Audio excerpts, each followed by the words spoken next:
Hi, kids. So today you may notice that I am now wearing an orange shirt. I hope you can see that. It says, Every Child Matters, and around our sanctuary we also have banners that say Every Child Matters. And that's because this Thursday, a new national holiday is going to start, the National Day of Truth and Reconciliation. And it's happening on a day, September 30th, which used to be known for the last few years as Orange Shirt Day. Now, why is that? Well, there's a story behind it. You know, for about 100 years, kids your age, if they were Indigenous, so First Nations folks like Mohawk and Cree, those kids weren't allowed to stay with their families when they went to school. They were taken to schools called residential schools. Now, residence means a place you live, and a residential school is a school that you go to where you're going to live at the school, like you're going to stay overnight. And by law, kids from Indigenous reserves had to leave their families and fly or be boated or driven to schools very, very far away from their homes, where they would stay for months at a time to go to school, to learn the kind of things which you learn. Except that when they got there were special rules for them. They had to have their hair cut. Even if they liked it long, their hair had to be cut. All their clothes were taken away. They weren't allowed to speak the language that they spoke with their parents back home. They had to learn how to speak English, and they weren't allowed to speak their own language at all. Brothers and sisters were separated, and kids were put into classes, boys only, girls only. And the kids were really sad about this. This was a really, really hard way to go to school. They missed being with their parents. They missed being at home on their reserves. They missed being able to speak their own language. And a lot of things went very, very badly. Eventually, the government decided to shut down the schools, but a lot of damage had been done already.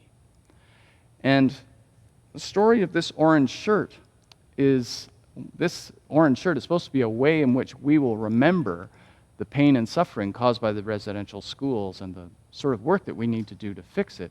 Because, as I said, when kids arrived at the schools, they had to take off all their clothes and put on school clothes. And one of the little girls who went to residential school, her name was Phyllis Webstad. And on the day that she arrived, she was wearing an orange shirt. And it got taken away. And I'm going to let Phyllis tell the rest of the story in this little video. Hello everyone, my name is Phyllis Webstad. I am Shawetmch from the Strachamch, Kenno Creek, Chatlam, Dog Creek First Nation, which is about 1.5 hours southwest from Williams Lake, BC. I grew up with my granny on the Dog Creek Reserve until I was 10, then moved with my auntie after she finished university. When I had just turned 6, I was sent to the St. Joseph Indian Residential School near Williams Lake, a place we called the Mission. My granny bought me a shiny new orange shirt to go to school in. When I got there, I was stripped, my clothing taken away, including my new orange shirt, and I never saw it again. I was no longer excited to be going to school. I wanted to go home to Granny. I had to stay there for 300 sleeps. No matter how much all of us little kids cried, it didn't matter.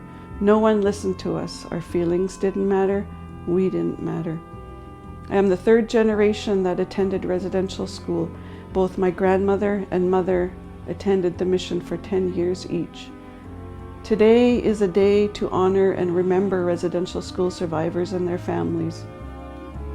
Every child matters, even if you're an adult. We must also remember those children that never made it and are no longer with us. Today is a day for survivors to tell their stories and for us to listen with open hearts. I am humbled and honored that you are all taking part in Orange Shirt Day.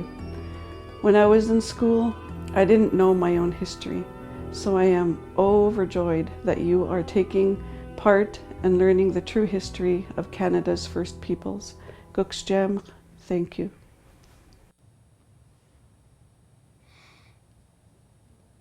So that's why we have Orange Shirt Day. And it will be commemorated and celebrated on Thursday. And later on in the announcements, I'm going to talk about a way in which our church will participate in that. But for now, kids, what you need to know is that in 1998, the United Church of Canada, of which this church is a member, formally apologized for its role in running 15 residential schools. And just this week, the Catholic Church's Bishops of Canada made a similar apology. There's still a lot of work to do, though. There's the pain and suffering caused by those residential schools has lived on in the people who grew up to become adults. And the school system on the reserve still isn't perfect, even though kids can stay on the reserve for quite a while, until usually grade 9 or 10, but they still have to leave school after that to go to high school in many places. And that's a problem, because you have to leave your family to go to high school, and that can be pretty scary too. So there's still a lot of work to be done, but this Thursday, let's remember to wear some orange, try to wear orange at school, so that we can all say, we're sorry for what happened and we want to make it better. And that's my message for you today.